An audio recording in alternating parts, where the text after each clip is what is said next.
नमस्कार, मैं हूं आपके साथ शिप्रा झा और आप देखना शुरू कर चुके हैं देश का पहला समझाने वाला बुलेटिन खबर तो समझिए। इस प्राइम टाइम के बुलेटिन में हम आपको दिन भर की सबसे चर्चित खबरें दिखाते हैं और उन खबरों को विस्तार से समझाते भी हैं। तो आइए जल्दी से जान लेते हैं आज की 4 बड़ी खबरों को, पहले शॉर्ट में और फिर आगे विस्तार से आपको समझाएंगे। आज बुलेटिन में सबसे पहले बात होगी, समझिए क्या प्रशांत किशोर तीसरा विकल्प है? तेजस्वी को चेहरा मानने से कांग्रेस को क्या परेशानी? तीसरी खबर होगी, वंदे भारत पर पथराव वाली खबर को आपको समझाएंगे और साथ ही साथ आंधी, तूफान और ठनका के कहर के मायने आपको समझाएंगे। लेकिन शुरुआत सबसे पहले बिहार में लंबी पदयात्रा के बाद जनसुराज पार्टी का गठन करने वाले प्रशांत किशोर ने 2025 चुनाव को लेकर अपनी पूरी ताकत झोंक दी है। पटना के गांधी मैदान में जनसुराज की बिहार बदलाव रैली हुई। प्रशांत किशोर ने अपनी पार्टी को तीसरा विकल्प बताया, वहीं विरोधियों ने प्रशांत किशोर की इस पूरी रैली को फ्लॉप बताया। ये रिपोर्ट देखिए, फिर खबर तो समझिए। जय बिहार।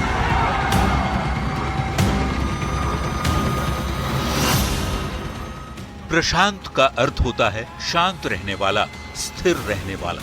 लेकिन प्रशांत किशोर अपने नाम के उलट बिहार की राजनीति में बदलाव का संकल्प लेकर आए हैं। लंबी पदयात्रा के बाद प्रशांत किशोर ने जनसुराज के नाम से पार्टी बनाई और अब वो चुनावी राजनीति में दस्तक दे चुके हैं। प्रशांत किशोर ने विधानसभा चुनाव 2025 के लिए पूरी ताकत झोंक दी है।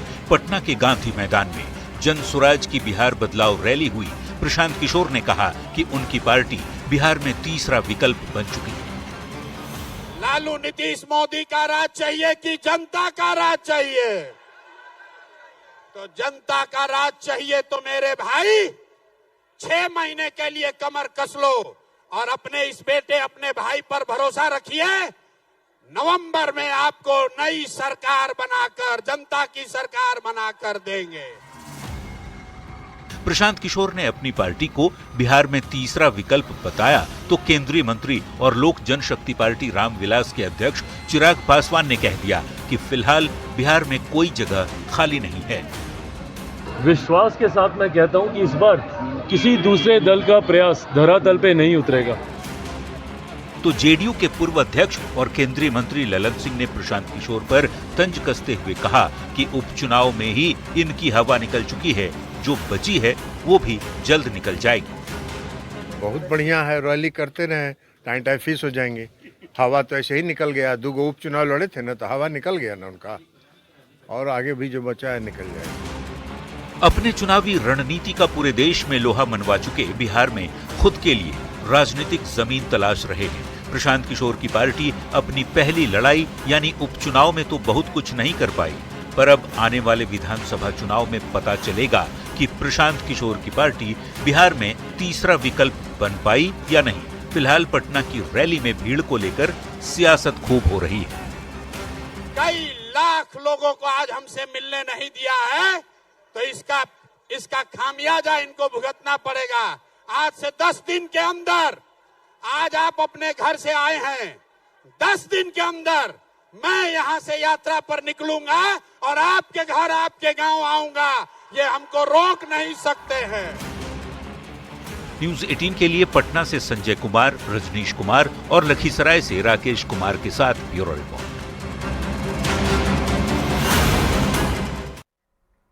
और अब आप खबर तो समझिए। प्रशांत किशोर ने पटना में रैली कर शक्ति प्रदर्शन की कोशिश की। हालांकि भीड़ के मोर्चे पर विरोधी प्रशांत किशोर को फेल बता रहे हैं। मतलब विरोधियों का कहना है कि जो भीड़ एक्सपेक्टेड की गई थी उतनी आई नहीं। लेकिन यह भी सच है कि प्रशांत किशोर दमखम से लगे हैं। तो प्रशांत किशोर की इस पूरी कवायद को समझने के लिए पहले आपको बिहार की सियासत को समझना जरूरी है। तो आइए बिहार की राजनीति किस तरीके से फिलहाल चल रही है उस पर बात करते हैं।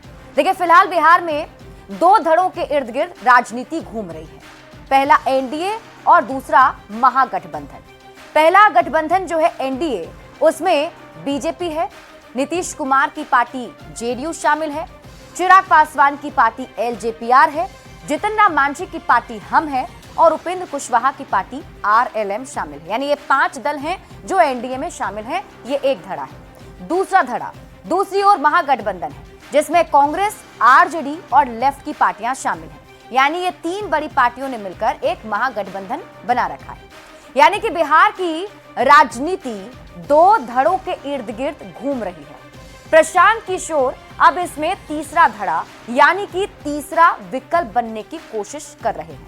प्रशांत किशोर की मंशा है कि वो इन दो गठबंधन वाली जो राजनीति है उसे भेद कर अंदर पहुंचे। मतलब ये कि प्रशांत किशोर बिहार में राजनीतिक जमीन तलाश रहे हैं, राजनीति में खुद को स्थापित करना चाहते हैं। जेडीयू ज्वाइन करके राजनीति में आने का उनका जो प्लान था वो सफल नहीं हुआ और यही वजह है कि प्रशांत किशोर ने खुद अपने दम पर नई पार्टी का ऐलान किया। आपको पता है 2 अक्टूबर 2024 पिछले ही साल बड़े तामझाम के साथ अपनी पार्टी का गठन प्रशांत किशोर ने किया है और इसका नाम जन सुराज उन्होंने रखा है। पार्टी बनाते ही प्रशांत किशोर ने 2024 में हुए बिहार विधानसभा के उपचुनाव में सभी 4 सीटों पर अपने उम्मीदवार उतारे थे, लेकिन किसी भी सीट पर प्रशांत किशोर के उम्मीदवारों को जीत नहीं मिली। कुल मिलाकर कह सकते हैं कि 2024 की जो पहली परीक्षा हुई उपचुनाव की, उसमें प्रशांत किशोर फेल हो चुके हैं, जैसा कि उनके विरोधी बार बार तंज कसते हुए उन पर आरोप लगाते हैं। अब प्रशांत किशोर 2025 के विधानसभा चुनाव में किसी भी हाल में पास होना चाहते हैं और ये उनके सामने बड़ी चुनौती है, जिसको लेकर वो जी जान से जुटे हुए। देखिए 1990 से 2025 तक बिहार में 2 ही लोग सत्ता में रहे हैं, पहला लालू परिवार और दूसरे नीतीश कुमार। यानी 15 साल तक बिहार में लालू प्रसाद, राबड़ी देवी का शासन रहा और फिर 2005 से अब तक नीतीश कुमार ही सत्ता में काबिज हैं, अगर जीतन राम मांझी के छोटे से कार्यकाल को छोड़ दें तो। लालू प्रसाद और राबड़ी देवी के शासन को कांग्रेस का साथ मिला, जबकि नीतीश कुमार का गठबंधन लंबे समय से बीजेपी के साथ है। यानी चंद मौकों को अगर छोड़ दिया जाए तो बीजेपी के साथ ही नीतीश कुमार खड़े रहे हैं। अब प्रशांत किशोर बिहार की राजनीति के इन दोनों धड़ों को भेद कर एक तीसरा धड़ा यानी कि नया विकल्प बनना चाहते हैं। प्रशांत किशोर की मंशा है कि वो 2 गठबंधन वाली राजनीति को भेद कर अंदर पहुंचे और खुद को बिहार का फेस बनाएं, और यही वजह है कि इसके लिए उन्होंने पहले पदयात्रा की, 2 अक्टूबर को उसके बाद पार्टी का गठन किया और अब तामझाम के साथ लगे हुए। बढ़ते हैं आगे और बात अगली खबर की। बिहार में महागठबंधन का चेहरा कौन होगा, इस बात पर कांग्रेस और आरजेडी में अब भी रार तकरार जारी है।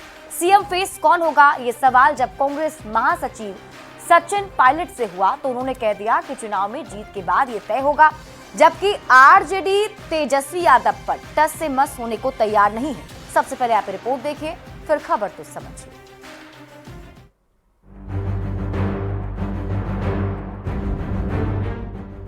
तेजस्वी यादव बिहार में महागठबंधन का सबसे बड़ा चेहरा है। 3 दिन पहले तेजस्वी ने भरे मंच से खुद को मुख्यमंत्री का चेहरा बताया था। कांग्रेस को बात नागवार गुजरी। दिल्ली से आए कांग्रेस के बड़े नेता सचिन पायलट ने पाटलिपुत्र में कदम रखते ही कह दिया कि मुख्यमंत्री पद का चेहरा चुनाव के बाद तय होगा। मैंने आपको पहले कहा, जब अधिसूचना जारी होगी, हमारा गठबंधन है और हम लोग मजबूती से चुनाव लड़ेंगे। चुनाव की घोषणा के बाद चुनाव लड़ा जाएगा, बहुमत आने के बाद निर्णय हो जाएगा कौन किस पद पर बैठेगा। आइए अब सुनाते हैं तेजस्वी ने 3 दिन पहले क्या कहा था। जब महागठबंधन राष्ट्रीय जनता दल की सरकार बनेगी, जब आप अपने बेटा भाई तेजस्वी को आशीर्वाद दीजिएगा और जिस दिन मुख्यमंत्री बनेगा, तेजस्वी आप लोग को बसाने का काम करेगा।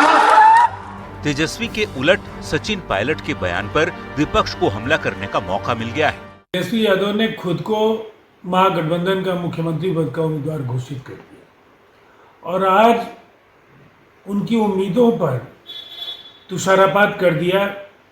कांग्रेस के वरिष्ठ नेता सचिन पायलट होने वाला कांग्रेस आज राजद के ही युवराज पे प्रश्न खड़े कर रहा है। राजद इस कारण से बौखलाई हुई। पर महागठबंधन के नेताओं का कहना है कि कहीं कोई दिक्कत नहीं है।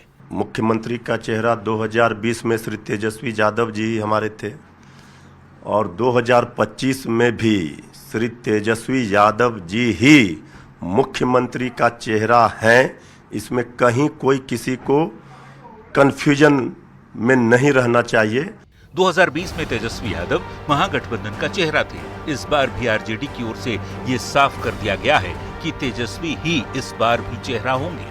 खुद लालू प्रसाद कह चुके हैं कि कोई माई का लाल तेजस्वी सरकार बनाने से नहीं रोक सकता, लेकिन कांग्रेस को फिलहाल तेजस्वी का चेहरा मंजूर नहीं है। तभी तो कांग्रेस प्रभारी कृष्णा अल्लावरू सहित कांग्रेस के कई नेता खुलकर कह चुके हैं कि महागठबंधन का सीएम फेस कौन होगा ये अभी तय नहीं है। न्यूज 18 के लिए पटना से रवि एस नारायण, संजय कुमार और दिल्ली से अमितेश सिंह के साथ ब्यूरो रिपोर्ट। और अब आप खबर तो समझिए, 2025 के बिहार विधानसभा का रणक्षेत्र तैयार हो चुका है। मुकाबला दो गठबंधन के बीच है, एक तरफ एनडीए है तो दूसरी तरफ महागठबंधन। जो पहला गठबंधन है एनडीए का, उसमें बीजेपी है, नीतीश कुमार की पार्टी जेडीयू है, चिराग पासवान की पार्टी एलजेपीआर है, जीतन राम मांझी की पार्टी हम है और उपेंद्र कुशवाहा की पार्टी आरएलएम शामिल है। तो वहीं दूसरी ओर है महागठबंधन। देखिए, महागठबंधन में कांग्रेस, आरजेडी और लेफ्ट की पार्टियां हैं। हालांकि मुकेश सहनी का अभी कोई ठीक नहीं है, क्योंकि उनकी पार्टी की ओर से कई तरह के बयान आते रहते हैं, तो उनका अभी कुछ फिक्स नहीं है। मतलब महागठबंधन में तीन दल मुख्य रूप से शामिल हैं, आरजेडी, कांग्रेस और लेफ्ट की पार्टियां। कांग्रेस आरजेडी के साथ महागठबंधन में चुनाव लड़ना चाहती है, लेकिन कांग्रेस ने सीएम फेस पर संशय पैदा कर दिया है। बिहार कांग्रेस के कई नेताओं ने चेहरे को लेकर बयान दिया और खुलकर कहा कि अभी ये तय नहीं हुआ है कि महागठबंधन से सीएम का चेहरा आखिर कौन होगा। मतलब ये कि साथ में चुनाव तो लड़ेंगे, लेकिन चुनाव के बाद तय करेंगे कि सीएम का चेहरा कौन हो सकता है। अब देखिए, बिहार कांग्रेस प्रभारी कृष्णा अल्लावरू ने सबसे पहले बयान दिया था और उसके बाद कांग्रेस विधायक अजीत शर्मा बोले। फिर बिहार कांग्रेस के अध्यक्ष राजेश कुमार ने कहा और अब कांग्रेस के महासचिव सचिन पायलट जब पटना पहुंचे तो खुलकर बोल दिया कि चुनाव जीतने के बाद तय होगा कि महागठबंधन की ओर से सीएम का चेहरा कौन होगा। अल्लावरू तो तीन बार बयान दे चुके हैं। सबसे पहले 25 मार्च को बोले कि चेहरा कौन होगा अभी तय नहीं हुआ है। फिर 3 अप्रैल को उन्होंने कहा कि अभी सीएम फेस पर बात नहीं बनी है। फिर 5 अप्रैल को कृष्णा अल्लावरू से सवाल पूछा गया तो उन्होंने कहा कि बिहार की जनता तय करेगी कि सीएम कौन होगा। अब सवाल है कि तेजस्वी यादव को चेहरा मानने से कांग्रेस को परेशानी क्या है, तो आइए इसे अब समझते हैं। दरअसल कांग्रेस अब अपने पैरों पर बिहार में खड़ा होना चाहती है और बिहार में खो चुकी जमीन को वापस पाने की ललक में है। यही वजह है कि बिहार कांग्रेस में कई बदलाव भी किए गए। जमीन वापस पाने की ललक में कांग्रेस ने सबसे पहले प्रदेश अध्यक्ष बदले। बिहार कांग्रेस का प्रदेश अध्यक्ष बदला गया, फिर प्रदेश प्रभारी बदले गए और उसके बाद सभी जिलों में नए जिला अध्यक्ष भी बनाए गए। यही नहीं, 4 महीने के अंदर राहुल गांधी 4 बार बिहार भी आ चुके हैं। 18 जनवरी को, 5 फरवरी को, 7 अप्रैल को राहुल गांधी बिहार आए और उसके बाद कांग्रेस के महासचिव और राष्ट्रीय स्तर के जो नेता हैं सचिन पायलट, वो भी बिहार आए। दरअसल 2 दशक से कांग्रेस आरजेडी की बैसाखी के सहारे बिहार में चल रही है। 2020 के चुनाव में कांग्रेस का रिजल्ट अच्छा नहीं रहा। 70 सीट पर लड़ने वाली कांग्रेस को महज 19 सीट पर जीत दर्ज हुई थी और जो स्ट्राइक रेट था वो 27% ही रहा। कांग्रेस 2020 में 70 सीट पर चुनाव लड़ी थी और इस बार कांग्रेस को 70 सीट देने के मूड में भी आरजेडी है नहीं। यही वजह है कि दबाव की राजनीति कर कांग्रेस ज्यादा से ज्यादा सीट चाहती है। यानी दबाव की राजनीति के जरिए कांग्रेस ज्यादा सीट चाहती है, क्योंकि आरजेडी को भी कांग्रेस की जरूरत है। दबाव बढ़ेगा तो आरजेडी ज्यादा सीट दे देगा और हो सकता है कि इस दबाव वाली राजनीति को शुरू किया गया है। बढ़ेंगे आगे और बात अगली खबर की।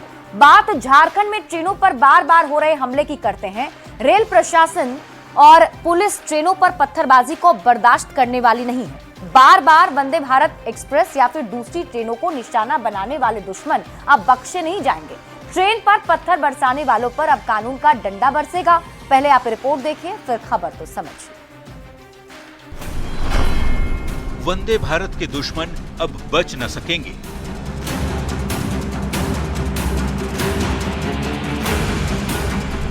ट्रेन पर नफरती पत्थर, अब पुलिस लेगी टक्कर।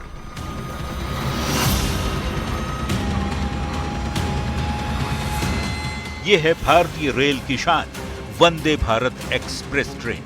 रांची से खुलने वाली ये खूबसूरत ट्रेन मात्र 6 घंटे में पटना, 7 घंटे में कोलकाता और 8 घंटे में वाराणसी पहुंचा देती है। महज कुछ घंटों में झारखंड से बिहार, उत्तर प्रदेश और पश्चिम बंगाल पहुंचाने वाली इस खूबसूरत ट्रेन की ये तस्वीर चिढ़ा देने वाली है। बेहतरीन दिखने वाली इस ट्रेन पर नफरती पत्थरों से कभी इसकी शीशे की खिड़कियों पर हमला किया जाता है तो कभी दरवाजे को निशाना बनाया जाता है। और साथ ही साथ इसमें जो भी पकड़ में आ रहे हैं उनके अगेंस्ट स्ट्रिक्ट एक्शन लिए जा रहे हैं, तो वो इस तरह का अपनी विचारधारा बदल दें कि एक्शन नहीं होगा या पकड़े नहीं जाएंगे, हम लोग ढूंढ कर निकाल लेंगे। लेकिन वंदे भारत के दुश्मन अब बचेंगे नहीं।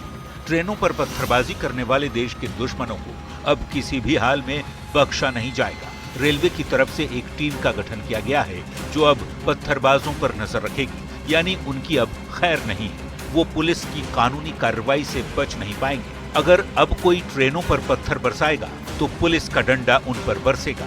इस फैसले से रेल यात्री भी बेहद खुश हैं। समझदारी भी होना चाहिए कि ऐसा सरकारी संपत्ति नुकसान ना करे, हम लोग मिलजुल से रहें, सबको शांति दे, अशांति से यात्रा करें।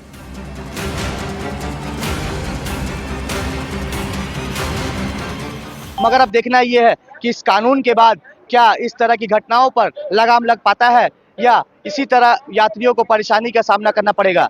न्यूज़ 18 के लिए जमशेदपुर से आशीष कुमार तिवारी। और अब आप खबर तो समझिए। इस खबर को समझने के लिए सवालों के जरिए पथराव वाली खबर को हम आपको समझाते हैं। सबसे बड़ा सवाल जो आपके मन में भी उठ रहा होगा आखिर यही कि कौन है ये वंदे भारत के दुश्मन।